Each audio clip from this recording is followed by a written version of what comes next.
Hello and welcome to Faith Talks. In today's program, we'll be asking, is religion good for children? Joining me in the discussion and ready to share their views and opinions are Patrick Johnson and Leslie Aki.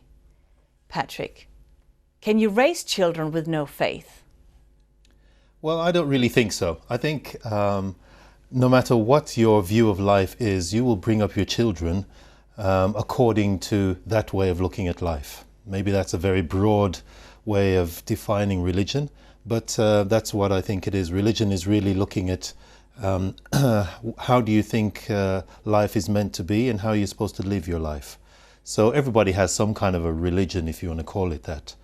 And so I don't think you can bring children up in a vacuum. You will influence them. And what's wrong with that? Well, Leslie, what do you think? Can you bring up children without faith or in a vacuum with no religion?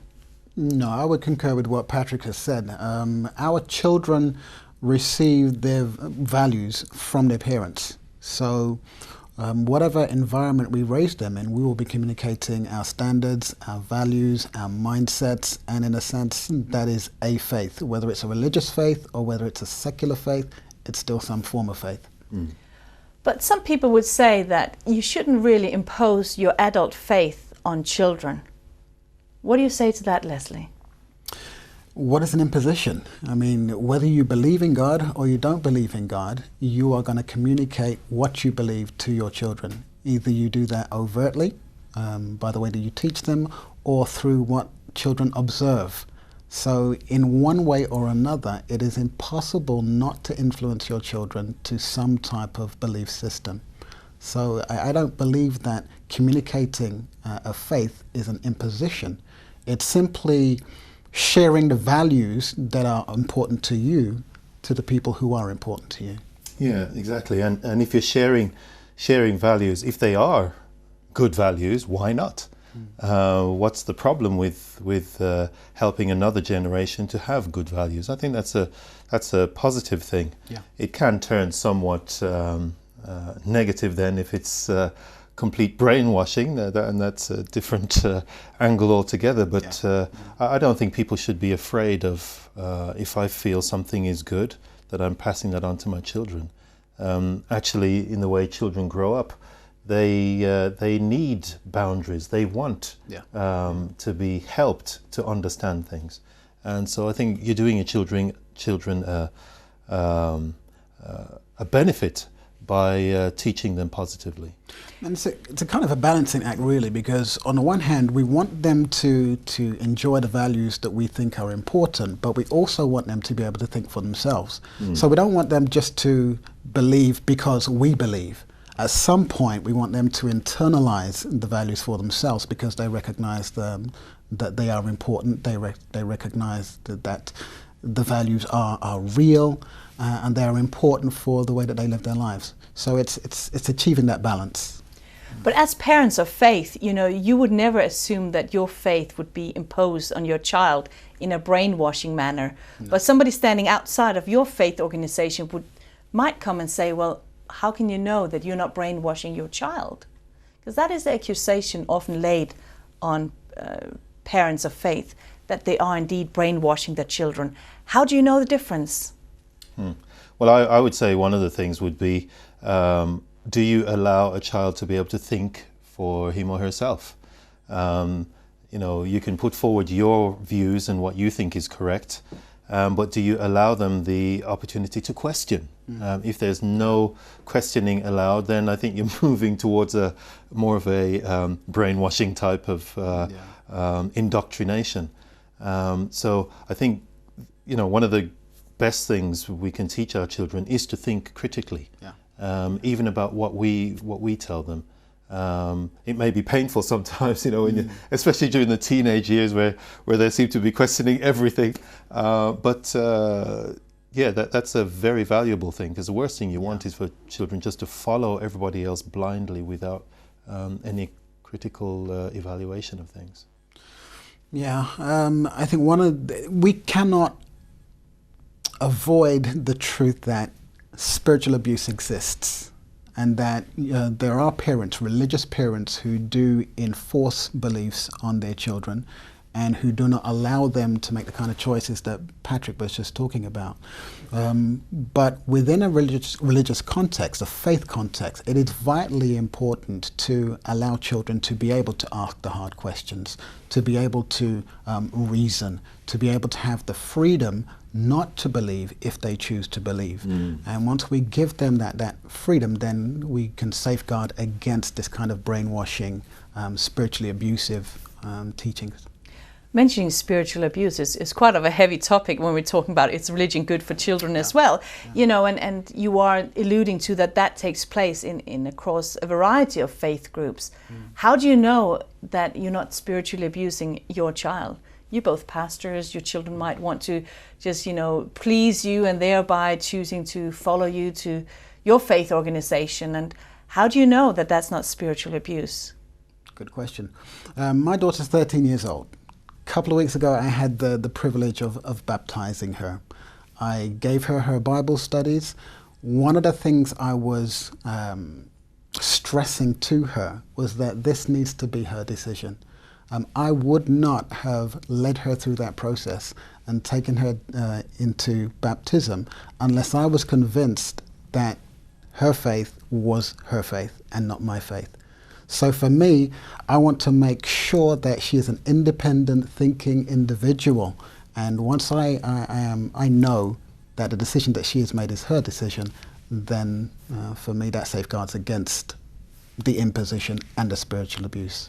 I think one of the things as well when it comes to spiritual abuse, often if you are a person that is doing that, you're somewhat blind to it yourself. You don't have much of a self-critical view of things. You yourself don't necessarily question, because I would say even as pastors we do question some of the things we believe in ourselves. And if you allow, again, the questioning from children, I think that's a good thing. I've seen parents who don't allow their children to ever ask a question. I said it, you just got to accept it. And then you're thinking, well, that's not a very healthy way in which to approach your children. So having some form of self-critical analysis is a safeguard, I think, as well. And as children grow up, I mean, that self-critical and that questioning is something that comes natural for most children. But if children haven't been exposed to any other faith or any other faith systems, you know, if you have a child who is in a family where there are no questions being asked, they attend a faith school of the same denomination, they only surround themselves with people of the same faith, how do you know that that child actually has the ability to question? Yeah, that's a pretty tough question. And you can wonder whether those children will grow up with a very narrow view of the world. I have come across children who have a very narrow view of what Christians are. I remember speaking with one child who went to school of one of my children, and her question to me was, are you a Christian? Yes. So you are and you could tell that in this child's mind, because I was a Christian, then it automatically followed that my moral values were low, that I would eat certain things, etc. And this is all this child. And I said no to both. And you could see this child just couldn't get it. But you're a Christian, so it must automatically follow that you're something else. Yeah. And it's because they have been given just this narrow view of what everybody else is like. And that's the problem. I think when you grow up in one narrow system, you just blanket cover everybody else. I think in relation to the question, our faith does not call us to be isolationist. You know, our faith helps us to experience God, but then also to share our experience with other people. So it's vitally important that we create an environment in which our children can be in contact with people who think differently from them. My daughter attends a faith school, but a large proportion of those who attend a faith school are not Christians. Outside of school, she can associate with friends who are not believers.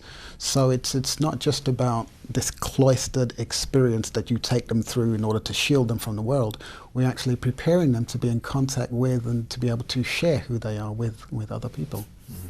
But then again, you know, I'm going to challenge you a little bit on that, because I've got nieces and nephews, and I remember some of them coming home with nightmares because of what they've been taught in church schools and in church Bible studies, where if you don't go the narrow way, you'll be lost forever. And you know, some of that fear installed, making me think that perhaps, you know, religion becomes more about installing fear and respect in the children than helping them grow.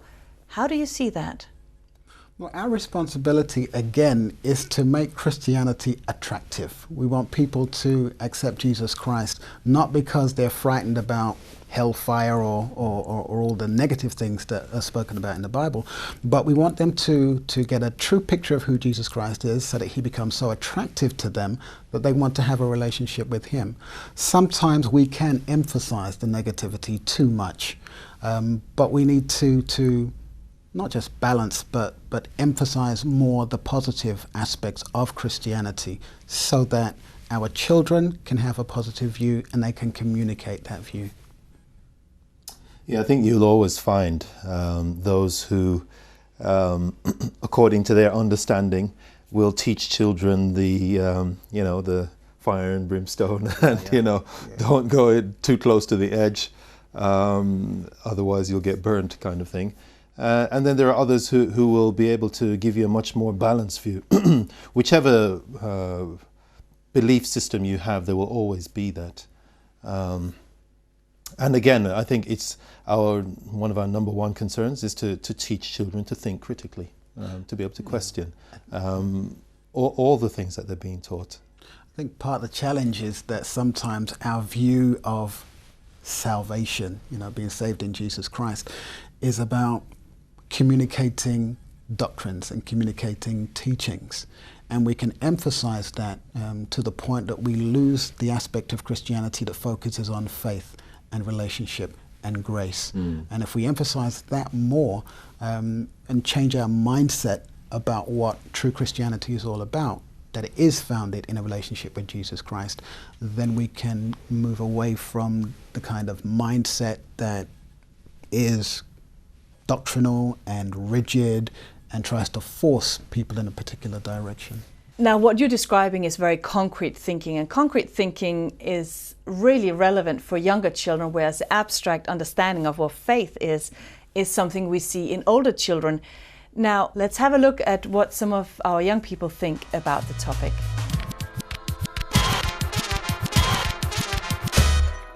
Yeah, I think it helps. I think it helps for their future. I think it's a really good start. It's the best start we can give our children. It provides them with the tools for life. Well, it's something I've grown up with, so I think it's good to start from an early age to teach them that there's a God they can rely on. I think as long as it's a tolerant form of religion, it's probably good for them because it gives them a basic set of values. I think faith is good for children. I think having something positive to think about is good for children, and ultimately they're God's child and they need to know that. I think it's nice for them to be involved in something, to have faith in something. I think as a parent it's the best thing we can give to our children. Children are religious naturally, and they don't need religion to be brought to them, but at the same time it's an important structure to start bringing them into that kind of environment, to train them for when it doesn't come so easily, an act of confidence or faith or belief. Leslie, just before the break, we were talking about concrete thinking versus abstract thinking, and how there's a natural development in children, as far as I understand, that they start out as concrete thinkers and then in the teen years move more into understanding abstract worldviews. Yeah. Would that not determine then that perhaps children shouldn't be exposed to religion before they become teenagers?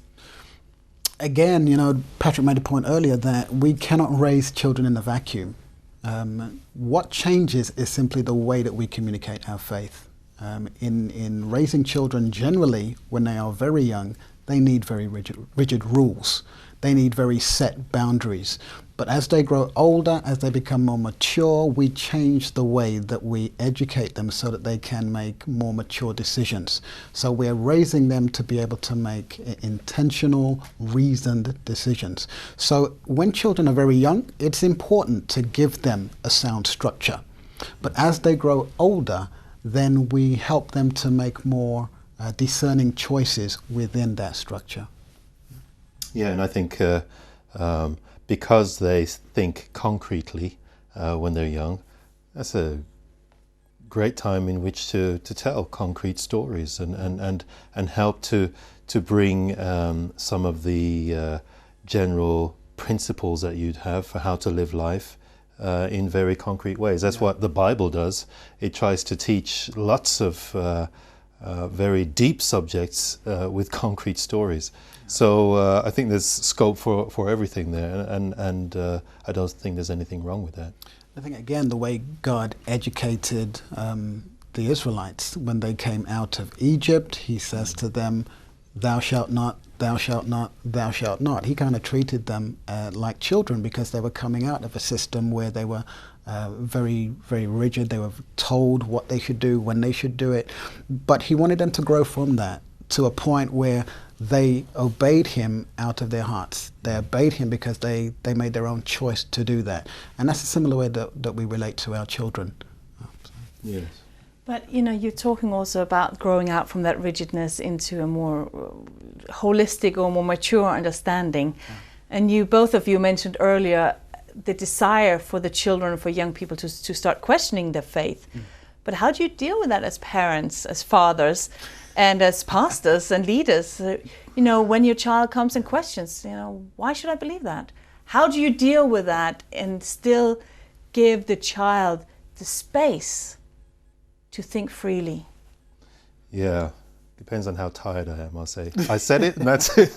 No, I mean, yeah, it is a challenge. You know, there are times where you don't want to be challenged all the time, and that's often at the times when you least want it.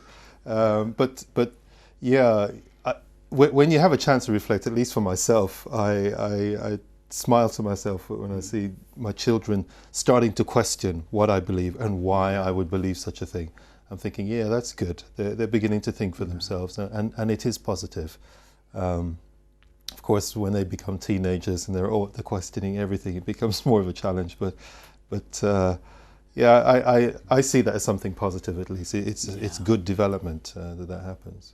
Let me give you an analogy out of football. I'm a Chelsea supporter. Now, we're told to raise our children in the way that they should go and they will not depart. I have a 7-year-old son, and I want him to support Chelsea. But now, because he's surrounded by so many friends who support Arsenal, he's now become an Arsenal supporter. And that grieves my heart.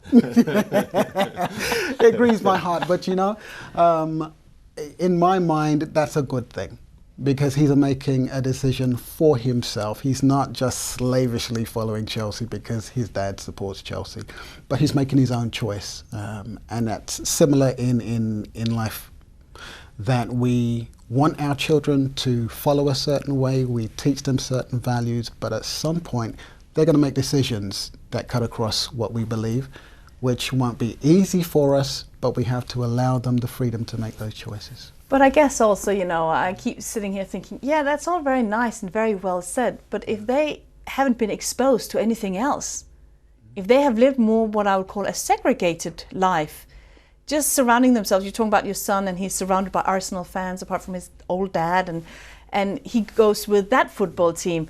Now, isn't that similar in faith? If you only surround yourself with people of the same faith, you start living segregated lives. Yeah. And therefore, you wouldn't have the scope to even start questioning it. How does children, you know, who grow up in faith communities engaged and understand larger world pictures so that their questions and their choices truly becomes their own and not a reflection of their parents' choices? Well, I think it's good to start out from a solid base, rather than starting from a place where all you're doing is questioning and you have no idea where you stand. If you start from a place where, okay, this is where I am right now, I believe in, let's say, my religion, my children, and they go to an Adventist church, and they're brought up with the principles of the way Adventists look at life. I think that's a good place to start. Now, if as they go to school and they have exposure to other worldviews, they start questioning. I think that starting from a strong position rather than starting from a place where I don't really know what I believe, and you get pulled in all kinds of directions and you end up more confused than ever before. So I think we would be doing our children a disservice if we didn't say, here is a solid base to start from. That's what I've started from. Start from there and then move on. And then it's important for us to be intentional about creating opportunities for them to be exposed to the wider world. Because there is a great danger that they can become too cloistered, so that when they are really exposed to things which challenge their faith, they're floundering.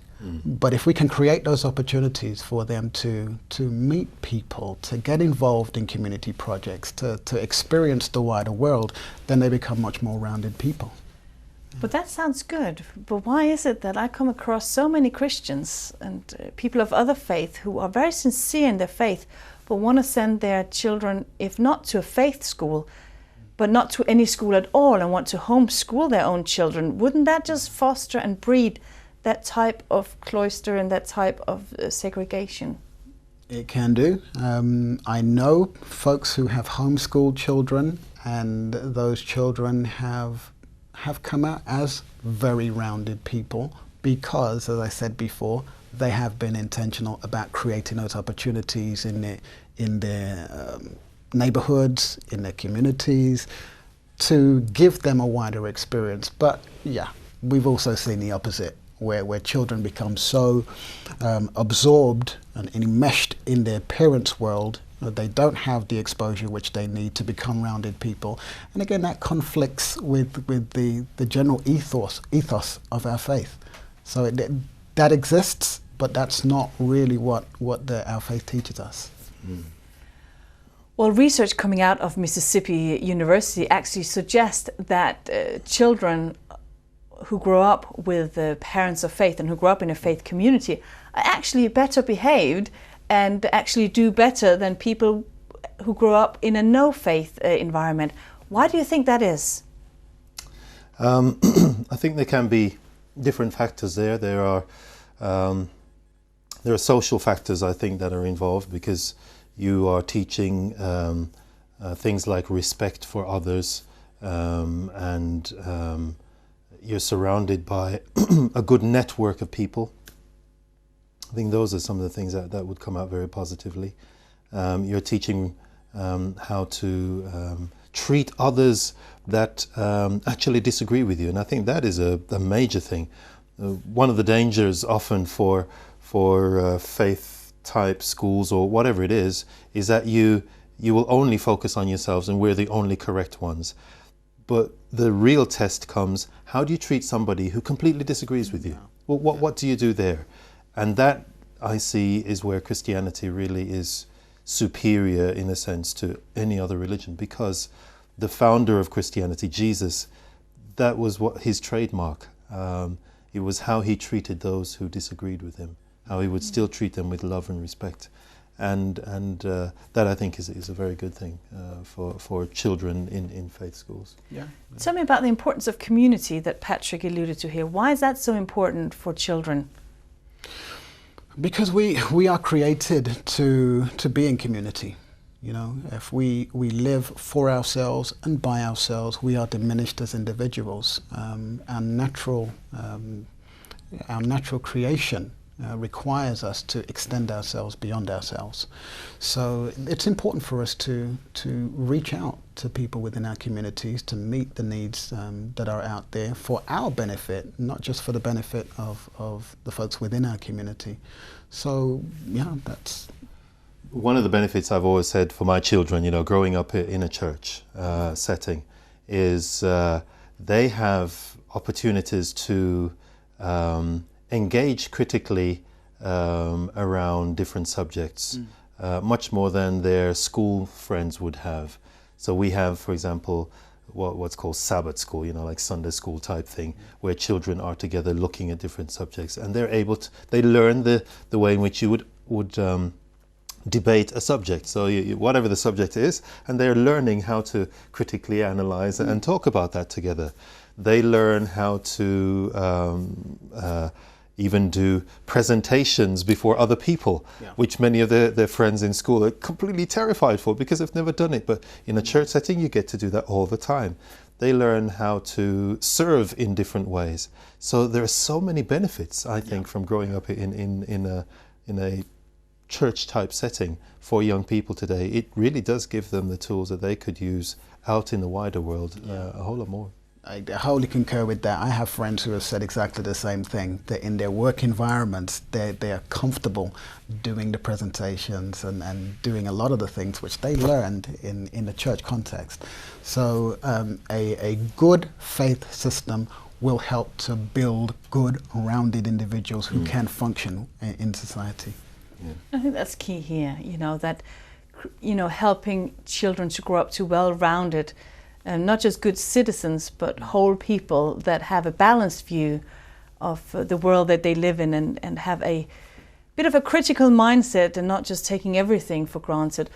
But why do you think, if you're going to I'm going to come to you and both of you with one last sentence, is religion good for children? What would be your one sentence, Patrick? Religion is inevitable for everybody, and so is it good for children? Yes, when it's balanced. I'd say religion is an important context in which we share the faith of Jesus Christ, and in that sense religion is excellent for children. Thank you, Leslie, and thank you, Patrick, for your contribution to today's discussion. And why not add your voice to the debate by joining us on Facebook at Faith Talks. We'd love to hear from you. Thanks for watching, and we'll see you again next time.